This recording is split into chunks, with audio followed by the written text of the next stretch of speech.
Good, good early afternoon. We're glad you're here. We are live. This is the Blue Plate Special. I'm Andy Andrews, and we're here at Wisdom Harbor Studios in beautiful downtown Orange Beach, Alabama.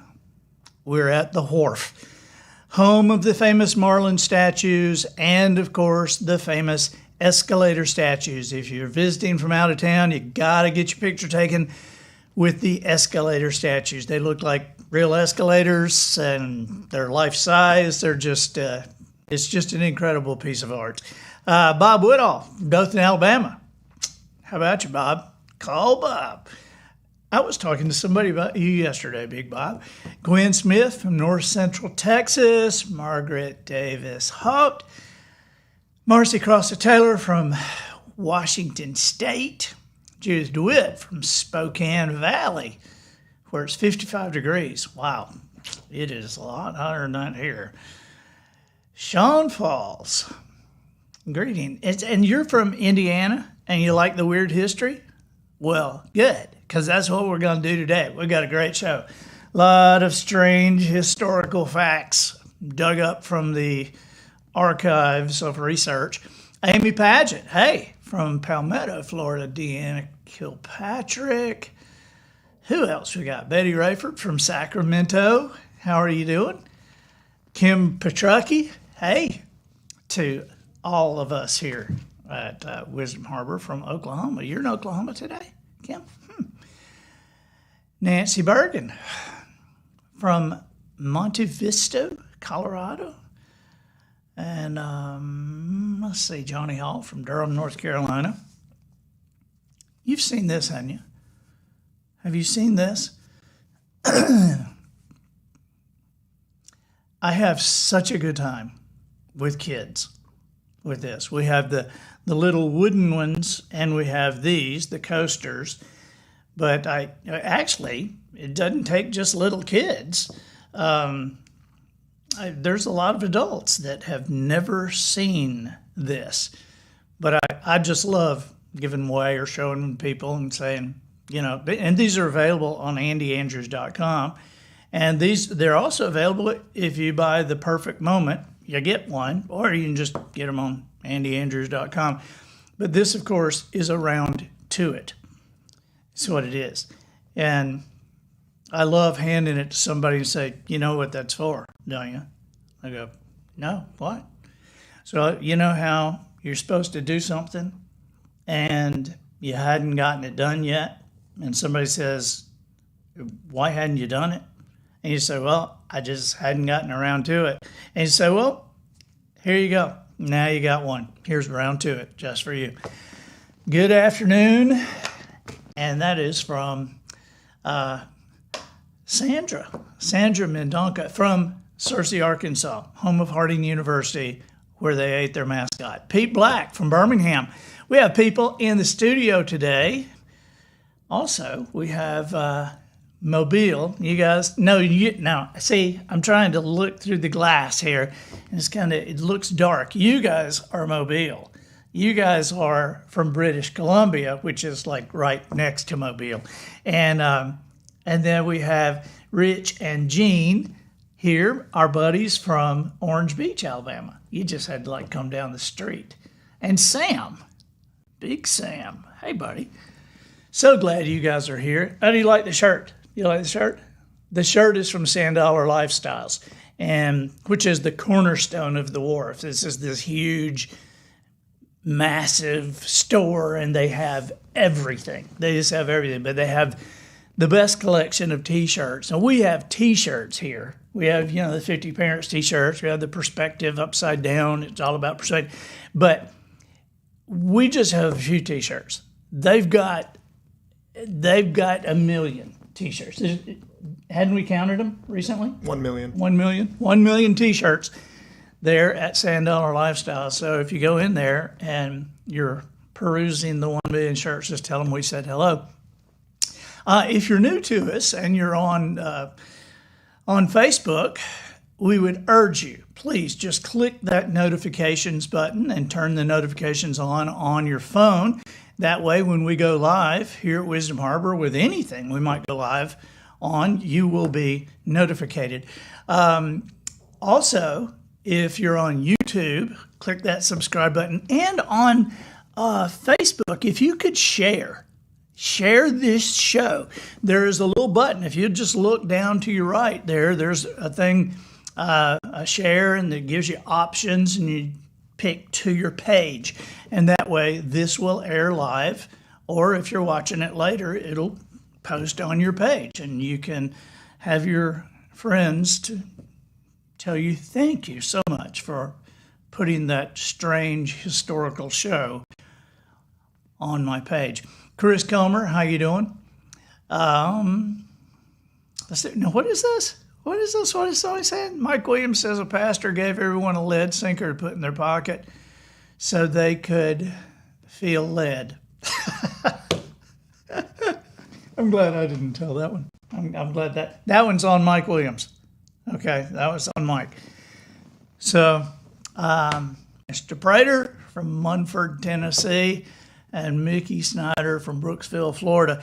We're going to go ahead and get into this. I also need to say hello to the Twitter people with the Brian Backen captain and the Instagram people. Instagram is not airing. We're not airing live on Instagram. We air on Instagram immediately after this is done. But you're seeing this as it happens on Facebook, YouTube, and Twitter. And right after it happens on Instagram. Like, see this? Watch this. You saw that as it happened. Okay, but if you're on Instagram, that happened about 30 minutes ago. Just telling you. I saw a sign, before I tell you the weird history, I saw a great sign yesterday, and it said, due to the high levels of unemployment, long-haired, freaky people can now apply. Do you get that, Matt? No. What's that from? You get it because I told you, okay? Little M, she's going, I got it. Yeah, because I told her. But you don't get that? I don't. What's it from? Okay. There was a very famous song, obviously before you were born, but this is a 70s song. You guys remember it, right? Signs. The name of the song is Signs. And the first line of the song is, and the sign said, long-haired freaky people need not apply. And I tucked my hat up, or I tucked my hair up under my hat and went in to ask him why. But the whole thing is signs, signs, everywhere signs. That's starting to ring a bell. Yeah, okay. Yeah. But it's a good joke. It's better than the feeling led joke. It's better. It's a good joke that unemployment is so high that long-haired freaky people can now apply. Okay, feel free to steal that. Oh, George Cosser, how are you doing? You ready for some history? All right, here we go. We're gonna do this now. I'm gonna tell you how I get this stuff. This is I do a lot of reading, a lot of research, a lot of history stuff. And I'm usually searching for something to put in the book, like a Chamberlain or like an Eric Erickson, to put something in a book that is a story from history that people haven't heard, and that has just some oh my gosh factor. But obviously you sift through a lot to find a Joshua Chamberlain or an Eric Erickson, or to find something about Winston Churchill that nobody's reported before. You sift through a lot. And a lot of this stuff, I can't use. I can't really use it. And it's just, It's just kind of odd facts known by few, to quote the Andy Griffith Show. Because that when Barney is telling Andy some fact, Andy says, "You've been reading again, haven't you?" And Barney says, "Well, yeah, odd facts known by few." So these are odd facts known by few. And they don't really mean anything, but they are very interesting. And Polly says, she has said for some time that I have been cursed to remember everything I have ever heard or read in my life. And that's really kind of true. I remember jokes, then I can tell you what grade I heard them in. That's one thing we need to do. We need to do a show, need to do a Blue Plate special with famous punchlines. Yeah, definitely. That where you hear the punchline and it's the joke is so famous that you already know. That you already know just by the punchline. So Bob Woodall says, I have a mullet now. And so you have long hair, and you are a little freaky, and you have a job. You actually own a business. Okay, so here we go, Big Bob. We're going to go 10, 9, 8, 7, all the way to 2 and 1. But here we go with number 10. Okay, you see tins of sardines in the stores, right? You see, there's all different brands of sardines, and there's obviously millions of them. My dad used to eat them on crackers at the hunting camp. And so there's just a jillion brands of sardines or different kinds of sardines. And so it must be pretty easy to catch a sardine, right?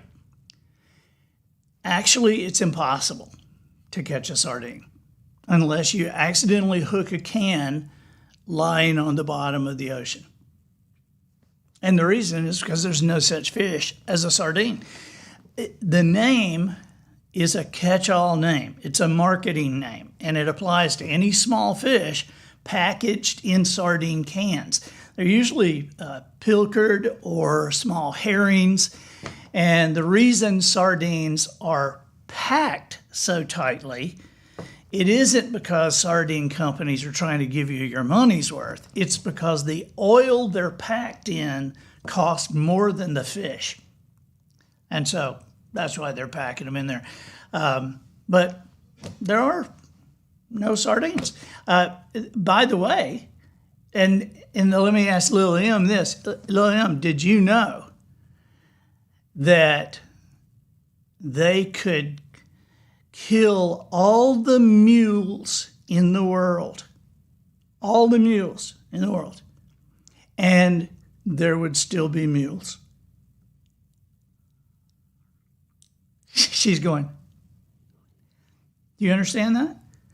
I was listening to a World War II, this was a World War I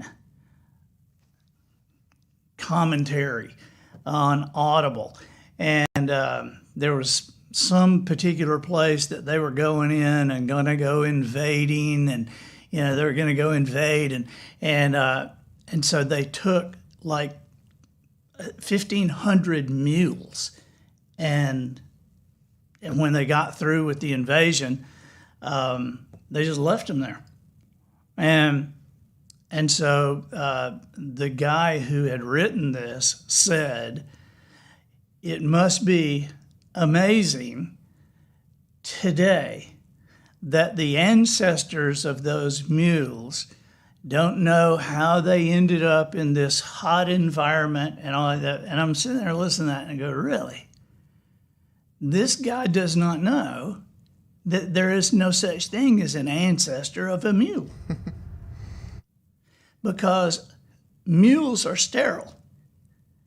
And you make a mule with a horse and a donkey. And that's where mules come from. Mules don't make mules. That's why you could kill them all and still have mules. Who's that made the comment about Vienna sausages? Kimberly Is that Petrarch. Kim Petrarch? I like Vienna sausages. Now, I don't like potted meat. I'll just tell you, I don't like potted meat. Potted meat's kind of nasty to me. But Vienna sausages, they have a shape. And I told a friend that one time, I said, he was saying something about potted meat. And I said, oh, that's just nasty. And he said, do you like Vienna sausages? And I said, yeah, I like Vienna sausages. He said, you know what they make Vienna sausages out of, don't you? And I said, no, what? He said, what they scrape off the floor when they get through making potted meat. Anyway, Serena Garner says that your grandfather furnished mules for the government back then. Wow. Did you know that Columbia, Tennessee is the largest outdoor mule market in the world? It's just one of those things, odd facts known by few. And I know that because when I was a little kid, I had a bloopers album, you know, mistakes on radio and television. And there was one that said, and from Columbia, Tennessee today, the largest outdoor mule market in the world, they held a jackass parade headed by the governor. So that's how I know Columbia, Tennessee is the largest outdoor mule market in the world. Okay, number 9. You guys, you've heard of the volcano Krakatoa, all right? When Krakatoa erupted in 1883, the explosion, the eruption was so loud that it ruptured eardrums of people 40 miles away. And the sound traveled around the world 4 times. And it was clearly heard 3,000 miles away. That's like standing in New York and hearing a sound from Los Angeles. It was just amazing. Okay, number 8. This is I just put this one in. This is not really deep history. It's kind of recent history, but this just is funny to me. Remember the Terminator? Remember that movie, The Terminator? It's a series of movies, actually. Well, Arnold Schwarzenegger, he had competition when he was auditioning for the lead role in The Terminator. And do you know who was seriously considered for the Terminator role? O.J. Simpson. He was seriously considered for that role of that cyborg, but was eventually turned down. And the reason is because, this is 1984, the reason is because a studio executive said people would never believe a nice guy like O.J. could play the part of a ruthless killer. Yep, that's history. That's history. All right. Number 7. Okay, now, I'm just going to tell you number 7 because I think this is so interesting. And I'm not going to make a comment on it, and you don't need to comment on it in the comments. We don't need to comment on this. I just thought this was very interesting.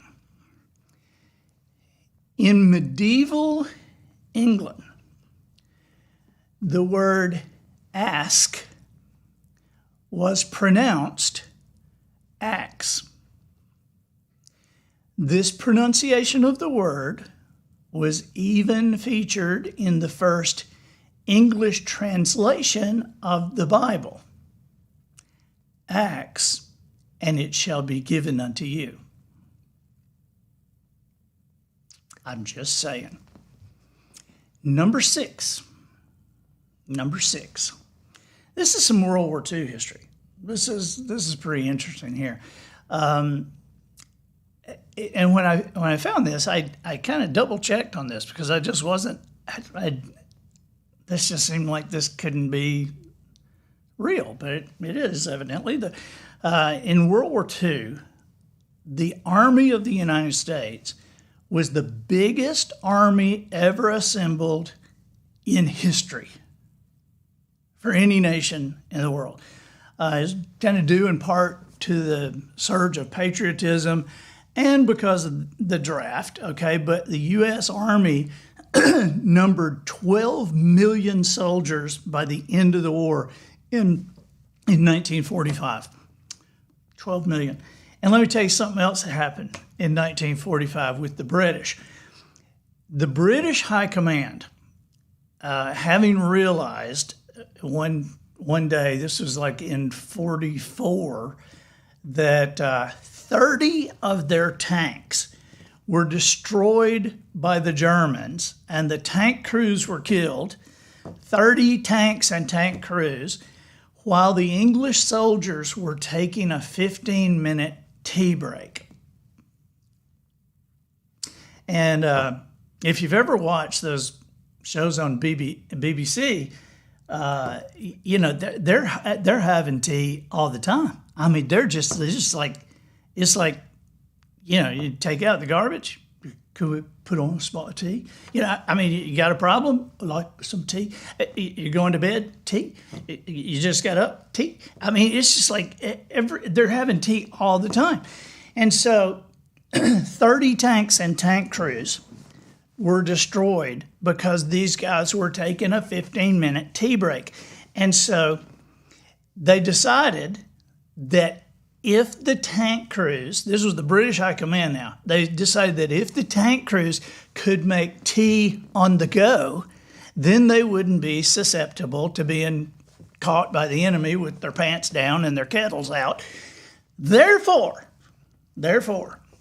since 1945, all British tanks have been equipped inside the tank with tea-making facilities. Since 1945. I love history. Okay, number 5. Now see, why, you know, you got kids in school that say they hate history. You gotta have some boring teacher for some kid to hate history. Because if you can't find a way to make some of this stuff interesting, good grief. Okay. Number 5. This, well, I'll just tell you. This was in 1920. There's a 58-year-old barber named Charles Stevens, and he wanted to take his reckless personality and his daredeviling artistry to new heights. And so he thought he wanted to maybe make a splash and become world famous as a daredevil. So Stevens let everyone know he was going to attempt the ultimate in stunts. He was going to go over Niagara Falls in a barrel. So he thought about adding extra weight to the barrel's bottom because he thought that would help stabilize it. So he attached a 100-pound anvil to the bottom of the barrel. He climbed into the barrel, strapped his feet to the anvil, surrounded himself with pillows, and placed his arms through 2 straps that were bolted inside the barrel. The force of the plunge tore open the bottom of the barrel, taking the anvil with Stevens still strapped to it to the bottom of the river. Big shock there. But the barrel disintegrated on impact, and the only piece ever recovered was a barrel stave with the right arm strap attached to it. How did they know it was the barrel stave with the right arm strap? because his right arm was still in the strap. Yeah. Reports were that it was not a barrel of laughs. Okay, number four. Now this is kind of deductive reasoning. You know, there's people about, there's so many myths about George Washington. You know, did he really chop down the cherry tree? Did he really not ever tell a lie? I mean, you know, but I will tell you this. Now, this is just some deductive reasoning, but my research shows that George Washington could never have thrown a silver dollar across the Potomac. That did not happen. And I make that assertion by the fact that the first dollar coin was minted in 1794. This was just 5 years before he died. Also, the Potomac, at its narrowest point, is over a half mile wide. So I don't know about the cherry tree, but the dollar thing is a myth. Okay, number three. You know how we talk to people today that they say, yeah, I could have gotten Apple stock when it was $10. You know, it's like they're bragging about it or something, you know. Well, you didn't. I don't know what you're bragging about. I could have gotten Home Depot stock when it was just $5. You know, I mean, people brag about that. But, you know, I always think when I hear those stories, I always think, well, somebody did. You know, somebody did. And there's a lush history of good and bad decisions about investing and inventing.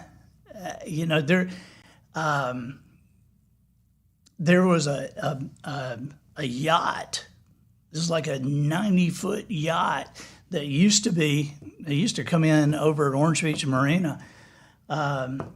And we would just like kind of just be stunned because we knew how the guy got the money to buy the yacht. His mother or father had invented dental floss. I mean, can you imagine? And I guess, you know, he got a penny for every thing of dental floss. But think now about Coca-Cola. Okay, Coca-Cola is not only an American institution. This is one of the most successful brands in the world. You know, the song is not, I'd like to buy America a Coke. It's, I'd like to buy the world a Coke. Okay, but it was created in America. Now, you know where Coca-Cola's home office is you know where they are. They're in Atlanta. Well, that's where it was actually invented. A guy named John Pemberton, who was a pharmacist in Atlanta, concocted this drink in 1886, and he concocted it for use as a non-alcoholic nerve medicine. And yes, the first recipe included coca leaves, along with cola nuts and other herbs. And Pemberton would mix the thick syrup with tap water and then sell it in his drugstore. But one day, a customer came in complaining of an upset stomach, and he asked Pemberton to mix the syrup with carbonated water. And it was at that moment that the pharmacist realized he had the real thing. So Pemberton began producing Coke and retired a billionaire. Well, not really. Maybe he would have. But shortly after he created the drink, he needed money. And so he sold the rights to Coke to a group of pharmacists for $350. And he died in 88. Broke. Went from soft drinks to hard times. How about that? Can you imagine? $350. Wow. Okay, we're on to number two. Number two, this was one of the most bizarre things I ever found. Okay, it was this doctor in Victorian England, okay, which is early 1800s. He was this London surgeon who practiced, and he was considered like the fastest knife in the theater, because what he was known for was fast amputations. Okay, he was a pioneer in speed surgery, and before anesthetic, they would need to amputate fast and get it done fast before somebody died of shock or whatever. But on the battlefield, or after a battle one day, in front of a group of spectators, and he would actually have a pocket watch or a stopwatch and tell his assistants, time me. So, but after this battle, in front of a group of spectators, Dr. Liston cut through a patient's leg so quickly that he accidentally cut the fingers off of the person who was helping him.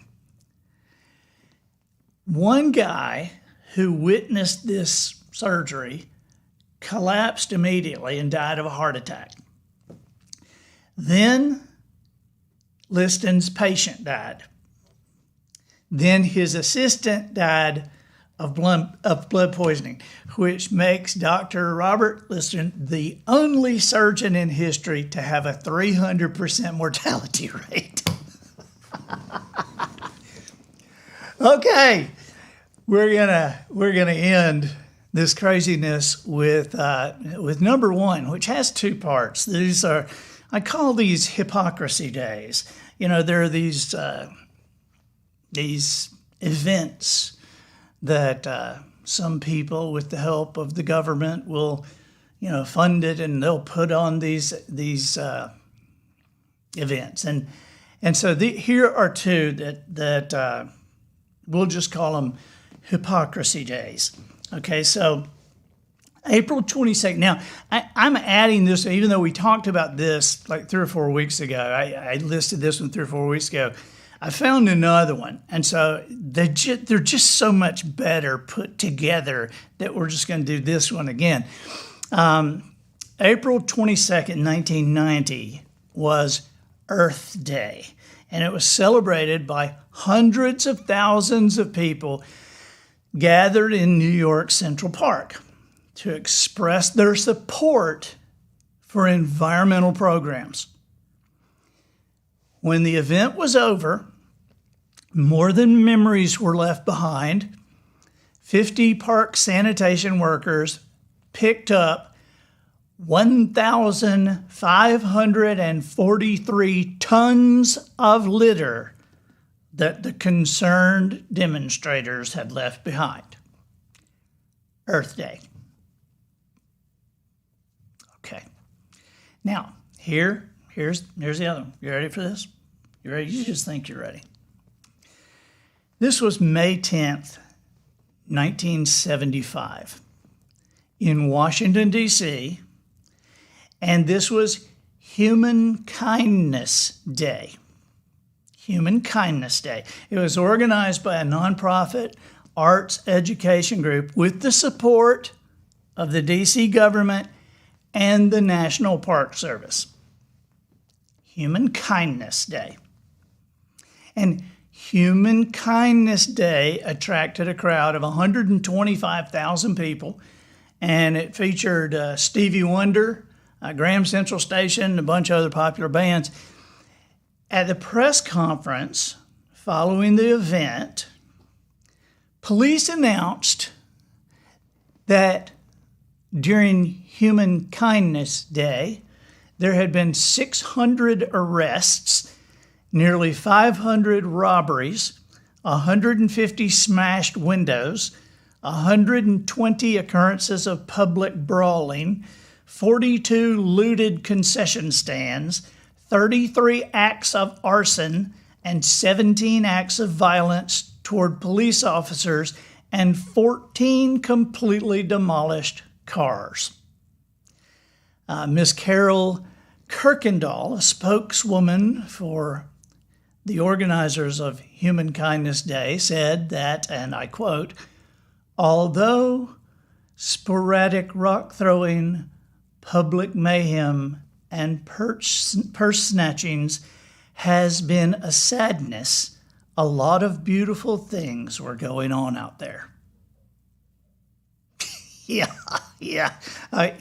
Here's my take on it. My take on it is this.